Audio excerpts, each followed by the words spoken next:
welcome to the Horror Room. I'm Travis Bruce, and today we're doing another indie horror spotlight. Today I have director of an amazing short found footage horror film. It's called Hashtag The Challenge.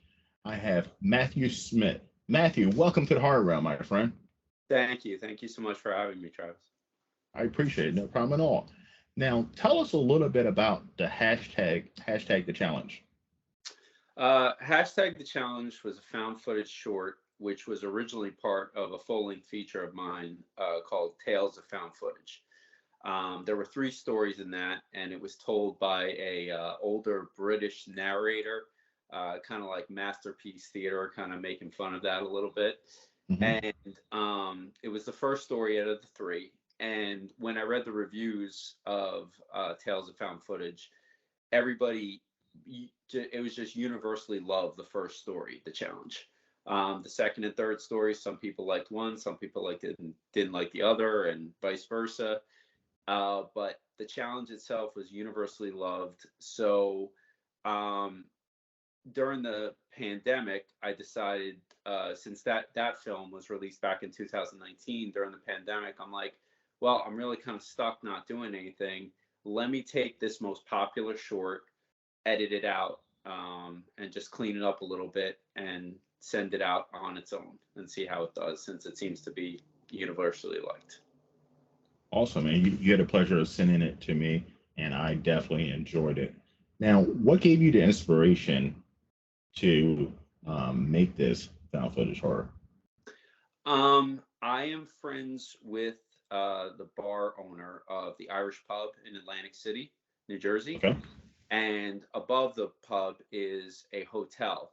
So she let me like look around one day, and it immediately struck to me. It immediately hit me with Shining vibes.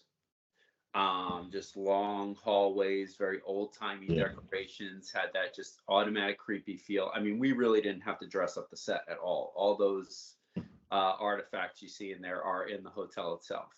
Oh wow. Okay. Because I'm friends with her, during the off season, which is basically fall through spring for the hotel, they shut down.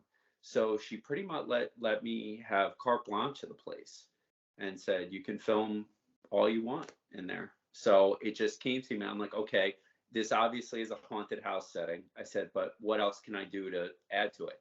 I'm like, well, at the time, and I'm sure it's still going on to this day, but at the time, internet challenges were everywhere. The Mhm. spoonful of cinnamon challenge, the Yeah. all these stupid challenges. And Ice water dunk and all that yes, stuff. Yeah. so I was like, okay, let me play a little in the contemporary field here, even though I'm a little older. I'm like, let me play a little bit in the contemporary field here. And I was like, okay, just call it hashtag the challenge. And the challenge is that you have to get in and out of the hotel, and nobody's completed it yet because everybody's chickened out. So It's an amazing idea. I mean, it's an amazing idea for thank you. sure. Now, how long did it take you from writing to the actual production? Um, Not that long. I'm gonna say only a couple months, because we had carte blanche to the place. I could go up there anytime I want and kind of pre-plan and map out what I wanted to do. Now, typically, if you're going into a film, you want to go in with, like, a set screenplay.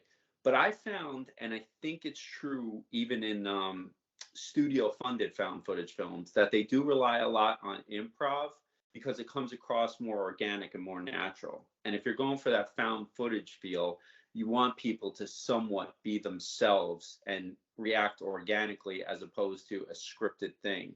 I mean, you can always tell the difference when you're watching a found footage film. It's acted very different from a cinematic style film. So we didn't screenplay it. We just had really key points we wanted the actresses to hit and said, okay, hit this, react this way in general, but however you feel, go with it. Okay. Now, was it tough selecting the actresses to play in the movies? No, not tough at all, because both of them had acting experience, mostly theater experience, Okay. mostly like high school plays and stuff like that. So they did have experience. And it was amazing because that first scene in the movie where they're in the girl's bedroom and they're joking about it, that was actually the first night they met. And Oh, wow.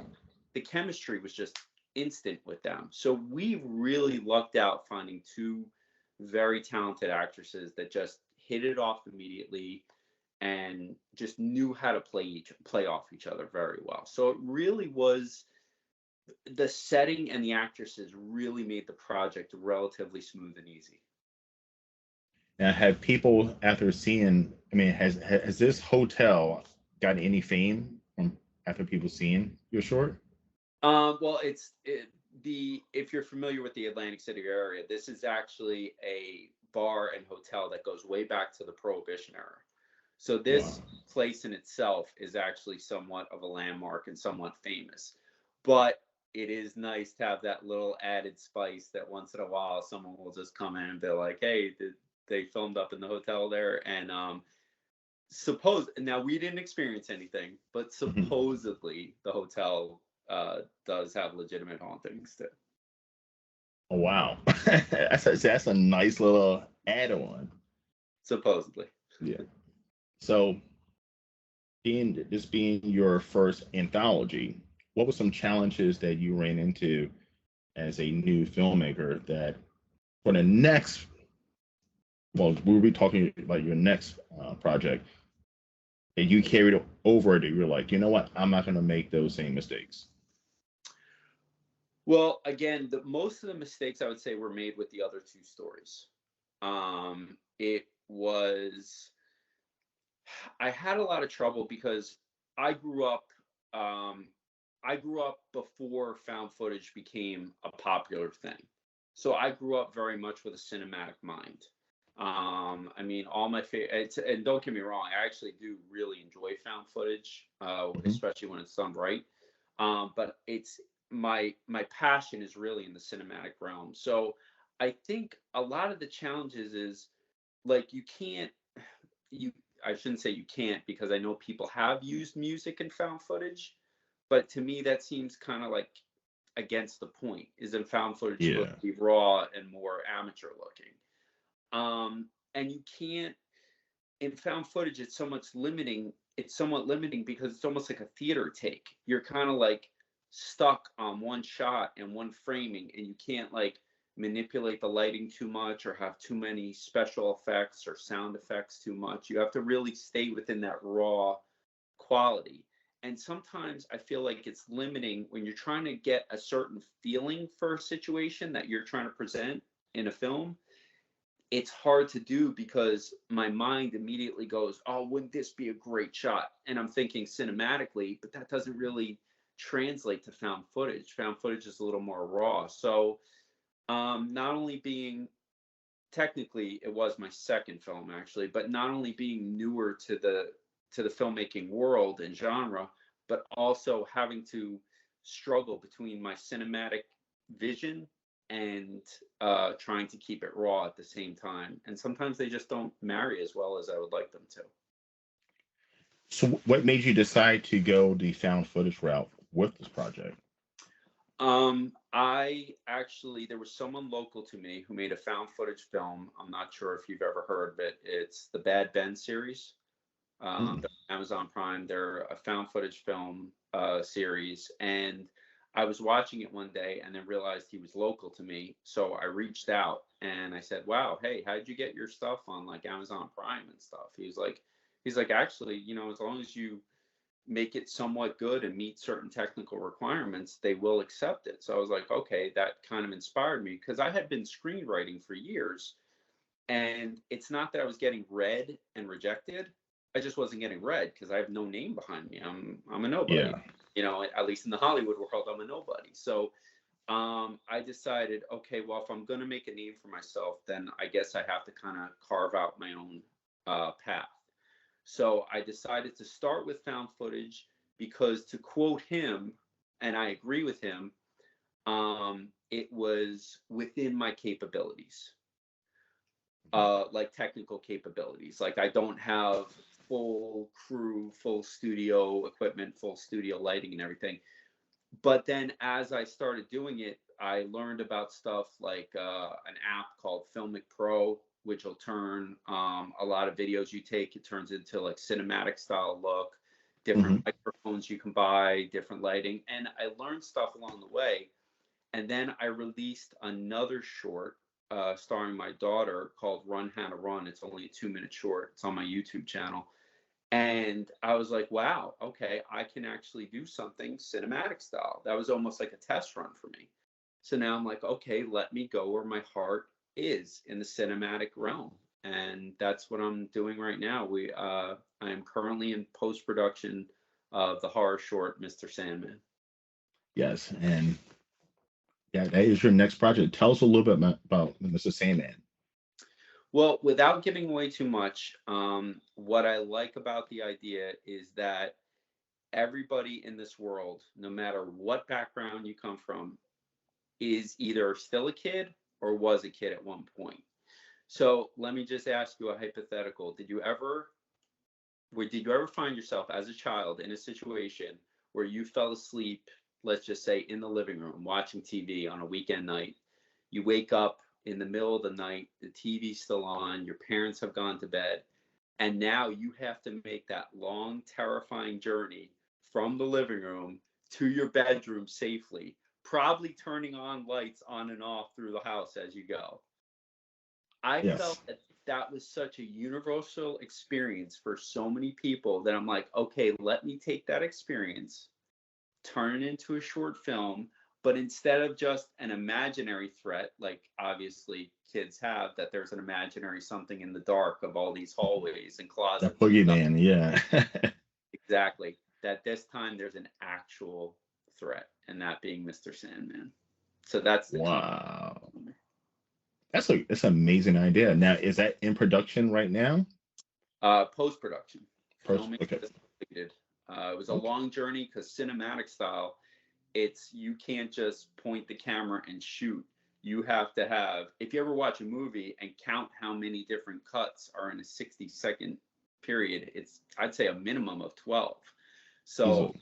instead of setting up like one shot, like in found footage, and say, okay, just roll with it, and then we'll just decide when to cut, you have to like set up each shot, set up the lighting, set up the sound, set up the angles, like everything. So it's it presents, it's more freeing that you can do more, but it's a lot harder to do it. It's much more challenging. Okay. Now, are you going with the same, Mr. Sandman? Are you going to go and submit it to film festivals? Yeah, I'll probably go the film festival route. I've done that Okay. somewhat with the challenge with some good response. And I am experimenting now with Film Hub to see how their distribution works. So I'm looking forward to see the results of that, like do a test run before Sandman is ready to go. Awesome. So, do we have like a potential release date for Mr. I'm, Sandman? I'm shooting for February, but I just found out that Film Hub, even when you submit it, can take up from 2 to 12 weeks. So Oh, wow. Okay. uh, once I'm planning to submit it in February, and then it's somewhat out of my hands of when they start releasing. Now, you're coming with some great ideas for horror, and I say it all the time, and a lot of horror fans said, horror definitely needs some fresh air breathed into it because there's, I love them, but there's tons of slashers, there's tons of paranormal, there's tons of Exorcist style Conjuring. So to be bringing up stories that, the real life scenarios that every single one of us, like Mr. Sandman, every single one like a kid that we can relate to, that is an amazing idea. Oh, thank you. Well, I got the idea not so much for Mr. Sandman, but when I was first writing screenplays, I read a book called Save the Cat. I'm not sure if you're familiar with it, but it basically, it doesn't teach you how to technically write a screenplay. It's not like a technical format or anything like what format. It more kind of gives the amateur screenwriter um, a sense of how to approach things. And one of the golden rules, no matter what, is to make your story primal. Make it make sense to everyone. Make it hit that core reaction. Now, the beauty of something like Mr. Sandman is the fear of the dark. Mm-hmm. Everybody is afraid of the dark. Why? Because we can't see what's in it. So if you That unknown. Yeah, if you can't see what's in it, guess what actually becomes in the dark? Whatever your mind puts in there. Mm-hmm. So primal fears will always be effective. It's not a style that can go out of date or out of style because it's theater of the mind. It's what you project into the darkness. It's the reason why Jaws worked so well, especially the opening scene. We didn't see what was going on under the water. Our mind put Mm-hmm. what was going on in the water. Or you take something as effective as Michael Myers' masks, a blank expression. Our mind puts on what's going on with him. And it just makes it an extremely effective formula. So any story you can tap into the primal urge, then I think is always going to be effective. I totally agree. Now, making short films, is there a challenge? So, films, what they got to be under 45 minutes, or what's the? Yeah, I've read different things on that. It depends. Like I've heard 75 minutes is technically a feature length. I've heard 65 minutes. In Europe, it's like 45 minutes or something like that. I don't intend to necessarily make short films. Actually, my first feature was full length. I think it was 80 something minutes or 90 minutes, but I don't I make a film. I want the story to dictate when it's going to end. I don't want to drag it out and put extra scenes in that aren't necessary. I don't want to have a lot of fat on the film. So wherever the story takes me is where I want it to start and end. And in the indie world, the indie filmmaking world, which I'm in, I have the freedom to do that. Now, Mm-hmm. obviously, if I were to make it quote unquote big and make it into the cinematic film, then you have a certain time frame Criteria? I want you to hit. Yeah. So it's not that I intend to make short films, but I don't like to put excess in just to reach some sort of time frame. So yeah. So the question I was going to ask, making a short film, do you feel like, I mean, because you have to tell that story, do you, do you feel like you have to be a little more creative and a little more skilled making a short film to be able to build that story in that short period of time? Not necessarily. I would say that I think if you can tell the story you want to tell, again, and this really only applies to the indie world, but if you tell the story you want to tell, if I were to give, and again, I'm not an expert, but if I were to give any advice to anyone out there, I'd say don't worry about the timing, worry about making the best story possible. Because above all else, if story is not there, you could have the best special effects in the world and it's going to fall flat. It just is. So make the best story that will keep people engaged, not drag them out, not get them bored, but keep them engaged as long as possible, and you know, just keep them entertained. Simplify it. Because we all, as movie watchers, have watched a movie at some point that's a little long in the tooth, and it's just a lot of filler. I mean, in the movie, and you're like, whoa, they could have knocked out a good 15, 20, 30 minutes out of this movie, and I've it would seen have, quite a few films like that. They got knocked out yeah. easily. And off the top of my head, Halloween Kills is like one of them, and I'm like, boy, there was a lot of filler in that movie that could have not been there, and still told a whole entire story. Right, right. And it's weird because for my personal taste, and I actually love I love his films, but when he did Hereditary, I was blown away. And then I saw the follow up. Oh my God, Midsummer. Midsummer. Yes. Hmm. And I was like, wow, it really had me. But I think you could have cut a half hour of that out of that film and it would have been twice as effective, in my And I opinion. enjoyed that movie, and I Yeah. totally agree. It was, I mean, there was stretches in there where you kind of zoned out a little bit. Yeah. Yeah. Yeah. I just, to me, I would like to keep the audience engaged as much as I can. So what made you decide to be a horror filmmaker?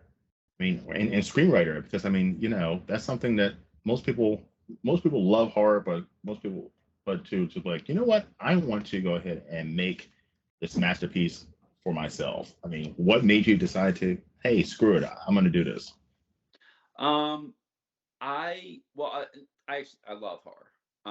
But I love cinema in general. I love movies in general. I am very much uh at my education is the movies. Me and my friends all have that similar mindset. We talk to each other in movie quotes. But I love it all. I love the Rocky movies are some of my favorite series. I love superhero films. I love the Star Wars franchise. I'm all over the place, but I do also love horror. Um, it's I think it returns to the primal for me. And I think when you're tapping into horror, you're tapping into a lot of primal fears and primal natures. And I think it's such a challenge and such an exciting challenge to figure out ways to scare people, which is really hard to do because especially now we've seen pretty much the best there is, and that's why people Hmm. always when they list the best, they always go backwards. They'll if I listed like my top three right now, everybody's going to almost have that top three. I'm going to say Jaws. I'm going to say The Shining. I'm going to say The Exorcist. And that's going to be in everybody's top five because they just hit like on every perfect type of chord and people keep going back to those. So it's really hard to come up with something new, but I love the genre because I'm the type of person who would be like, oh, I love The Shining and everything Kubrick did and it's so brilliant with his camera work. And then I'll be like, but man, do I love watching Friday the 13th Part 6. Like I'll Yeah, watch over and over and over again. It's just it's a genre that has like a little something for everyone, a lot of variety. and it's like it's so much fun because you have your campy horror, you have your highbrow horror, you have your psychological thriller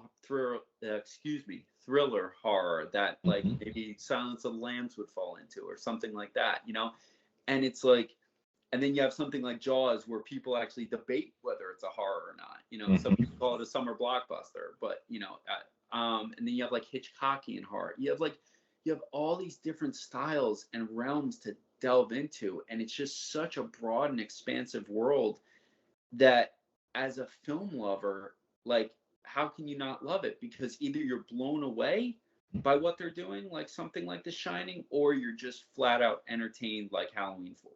You know? I totally agree. Yeah. And it's just such a nice broad spectrum that I can't help but it being just a fun drama to dive into. But as far as why I dove into it, also has to do with some limitations because I can't make a superhero movie and make it look good. I just can't, not with my capabilities.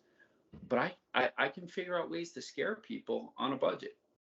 Yeah. So Now, is there a sub genre of horror that you wouldn't touch? at this point, probably anything heavy makeup effects related, like heavy, maybe heavy gore, and not because I'm against the gore industry, but more because if I can't pull it off so that it looks good, I really would rather not do it. I really always want to make the best picture possible, and I feel like if it looks fake or cheesy, I'd rather not touch it. Okay. Now, what are some? So, I mean, there's been a lot of great movies that came out recently, horror movies. What are your top three in the last 3 years? Uh, In last no 3 years, particular order. Yep. right? I don't know if it. I guess you can't count it 3 years now, but let's say 5 years. Okay, Hereditary. let's do five. Yeah. Um, ah, God, there was. Oh, you know what I just saw recently was Evil Dead Rise, and that Great really movie. impressed me. That really impressed me. Because I felt number one, like I said earlier, not a lot of fat on the movie. Very Hmm. straightforward, very right to the point. The images were just very creepy. The the jump scares were well placed. The music was well placed. It really hit on a lot of great notes without um getting excessive and without Exactly. getting like without trying to overload you, which is a trope of a lot of horror movies where they try to overdo it. They're like, more is more, and this just played on like a very, very great mix of gore and suspense and that just hair on the back of your neck horror. And it just had an evil vibe to it as well. Yeah. It was just, I mean, even the camera work was beautiful in that movie. Yes, and I there is one movie that I would love to mention because I feel it's highly underrated and nobody ever talks about it for some reason. I would call it a heartbreaking horror, if you will. It was a movie called Maggie with Arnold Schwarzenegger. I love Maggie. Thank you, thank you. I don't know why nobody ever talks about it. I was blown away, absolutely blown away by Maggie. I thought it was phenomenal, and I was like, wow. I'm like, this really, and because I have have two daughters, kind of like hit right here. I'm like, oh my God, like this is ripping my heart out. So that was a phenomenal movie, and it was more of like a heartbreaking horror than anything else. It was. Here's another one that a lot of people don't bring up: Mandy with Nicolas Cage. You seen that one? You know what? It was on like Tubi for a month. I was gonna watch it, and then it like disappeared, and I haven't seen it pop up on any of the streaming services again. I wanted to see it. I love Mandy. I mean, just as I'm not even a filmmaker, but the cinematography. I mean, the lighting, the shades. It has its moments with over the top gore, but it also has this beautiful essence. I mean, it's just a masterpiece of a movie, and a lot of people don't give it a shine. I love Mandy. It's definitely on my watch list. I'm definitely just waiting for it to pop up somewhere. I've been wanting to see it. It looked great. So yeah, Mandy's amazing with an amazing villain. I mean, just an amazing villain in that movie. Good. I'm looking forward to it. Very much looking forward to it. All right, so I'm going to ask you a random question now. What's one classic horror movie? I know a lot of people said they hate reboots, but what is one iconic classic horror movie that you would look forward to seeing a reboot? That's a really good question. I'm trying to think because a lot of my favorites have been rebooted. Yeah.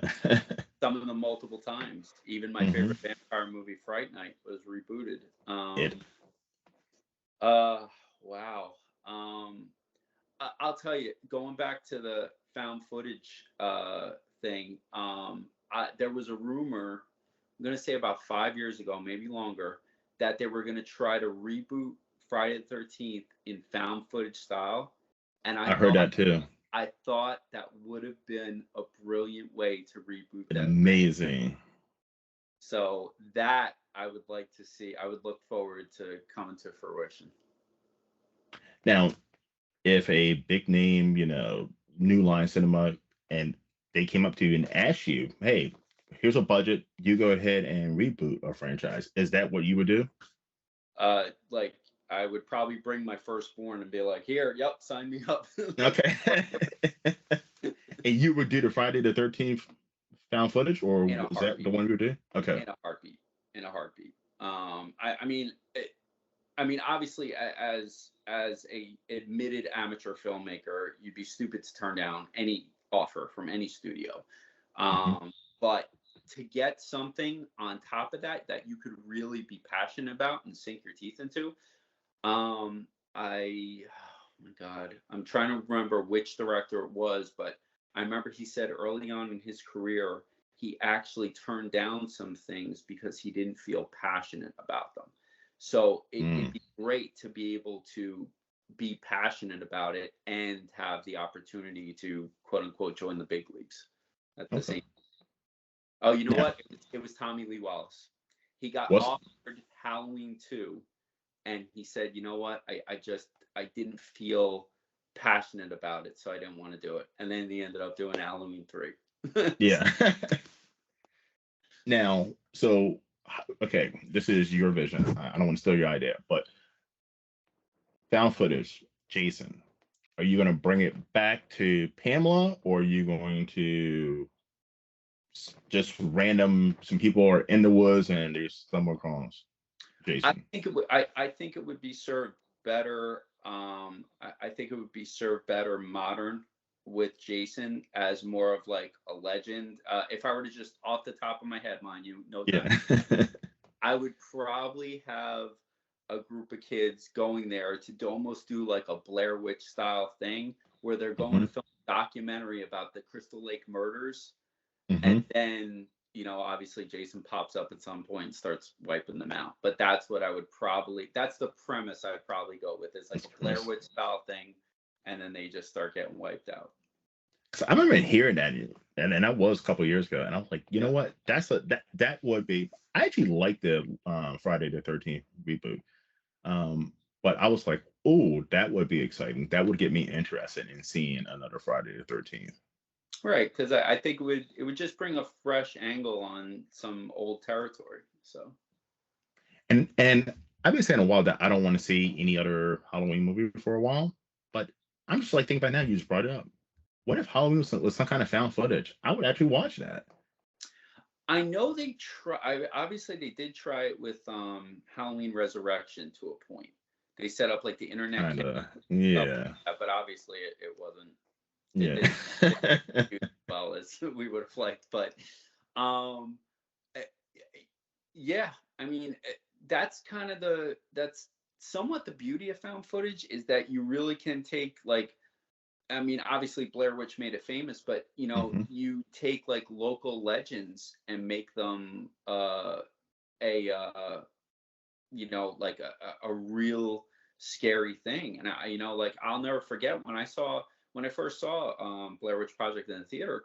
A lot of my friends didn't like it, and I'm like, really, guys? Because I could see us doing this in a heartbeat, and I related to it on that level. I'm like, we would do something stupid like that. We would go into the woods searching for a local It legend. seems so real, It and I felt love like it. something I would do. So I just related to it on that level. I mean, hey, some people loved it, some people didn't, but I personally enjoyed it very much. And I agree. One thing that makes horror movies, I mean, personable for each individual, if it's like something that relates to you, like Hostel. I love Hostel. Um, there was a while that I was traveling the country, I mean, the world a lot, but not in my early 20s. But I always said, boy, if I was traveling the world in my early 20s, like those guys, I would have been one of those guys. Right. Right. I would have definitely been one of those guys. And Yeah, that's terrifying. it is because when you can find yourself in the situation, it definitely it makes it personal for you and it raises it. And that's why like a good way to go with filmmaking is to always make it primal because it's something that affects everybody. So you take something even like Star Wars, okay? Hmm. Well, people like, well, how can you say that's primal? I'm like, are you kidding? Unfulfilled destiny, the hero's journey.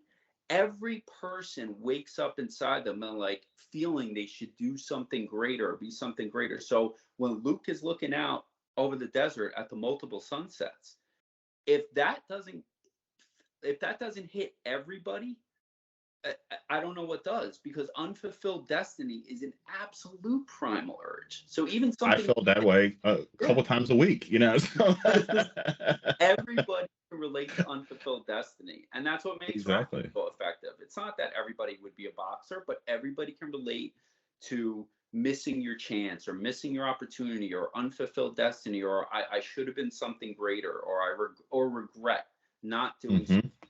you, you wanted to do earlier in life or a different time your opportunity passed. I 1% agree. All right. So, Matthew, where can anyone find you, my friend? On like social media and stuff. Hmm. God, I'm on Facebook. If you look up Acres Films, it's pretty much Facebook, Instagram, Twitter. Although I hardly use it, I think it's called X now. Yes, Um, excellent. the, there's a new social media thing I just jumped on. It's called Slasher. I'm a slasher. I love slasher. Okay. Slasher's awesome. Yep. It's a social media just for horror fans. I'm on Hmm. that. I think that's YouTube, of course. You can Yes. watch my stuff there, or at least the trailers for most of my stuff there, and the full and you can watch the challenge there. Um, yeah, I think that's pretty much everywhere. But yeah, I'm all over the social media. It's got to promote the brand, right? So You have to, man. You have to. Now, I'm not on X or Twitter, but I have everything else. I'm a slasher, all that good stuff. So, Okay. all right. Listen, everyone, go to on YouTube, check out hashtag the challenge. I loved it. It's a fun time. If you like found footage, this is a fun one. And please check out Matthew Smith on all of his social media. Matthew, listen, please let me know when Mr. Sandman comes out. Please, I I want to see that. I want to see will. that. I'm looking forward to that, and you can come back on and we can we can promote that as well. It's been 3 years. I'm looking forward to seeing you come out. It's been 3 years. Yes. All right, my friend. Well, thank you once again. You're more than welcome to ever come back on and Thank promote you. anything you like, man. Been so much fun discussing film. Well, everyone, well, thank you for coming to the horror room. I'm Travis Bruce. I'll see you guys next time. Take care.